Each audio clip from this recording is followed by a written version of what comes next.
Formula One's silly season is always, well, silly, as drivers snoop around the paddock to secure a move away from their current teams. Still, we tend to have an idea of what's gonna happen. The curveballs and plot twists in 2022, however, almost gave us whiplash, and it was all started by Sebastian Vettel. In today's video, we're gonna talk about how Vettel sparked F1's craziest silly season yet and more. So keep watching. Starting with the German's retirement, Sebastian Vettel will easily go down in the history of the sport as one of the best drivers ever. And whether you agree with that notion or not, you can't argue against his 4 world championships. He was an absolute menace during his Red Bull days. That said, the landscape was very different for him in 2022. Not only was he racing with a mediocre team like Aston Martin, but he was also just not as quick anymore. Of course, there's nothing wrong with that, cause at the end of the day, he's achieved everything. Plus, at 35, he's got other priorities like being a father of 3 and an activist for social and environmental causes. Now, obviously, no one really loves seeing a legend like that retire. Still, Vettel's retirement was always imminent, and he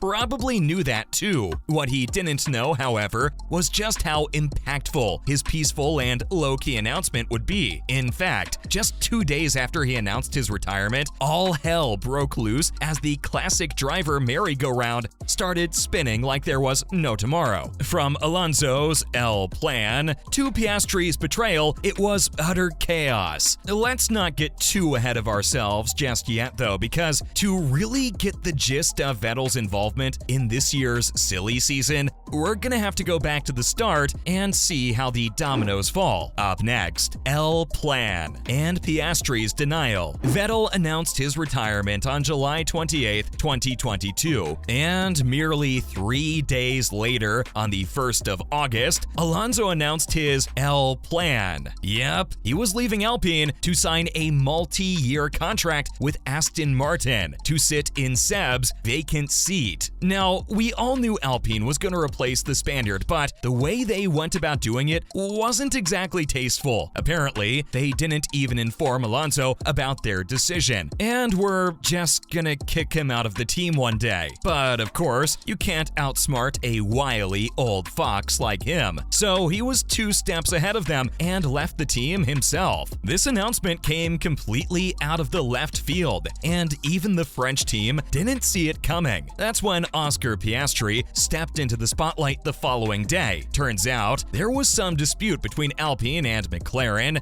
as Piastri's manager, Mark Webber, was trying to get the young Aussie into Ricciardo's seat. If you don't already know, Oscar was Alpine's test and reserve driver who was meant to race alongside Ocon in 2023, which is why as soon as speculation about his McLaren move started circulating on social media, the French outfit had to shut it down. 3 hours later, Alpine confirmed Piastri as Alonso's replacement, saying that with the Aussie and Ocon working together, they can achieve their long-term goal of challenging for wins and championships. There was one weird thing about this whole saga though. There was no announcement from the driver himself. Yup, the drama was just starting. Coming up, Piastri's betrayal. Now, we've got to remember, this was still August 2nd, merely 4 days after Vettel's announcement, so it kinda puts into perspective just how fast things went from 0 to 100 just because of the German's retirement. The best part was still yet to come, however, cause yes, Piastri denied Alpine's announcement on his social media, and in his tweet, he explicitly said he hadn't signed a contract with the team and that he won't be driving for them next year. What's more, Alonso also decided to get in on the fun by posting a video of himself on Instagram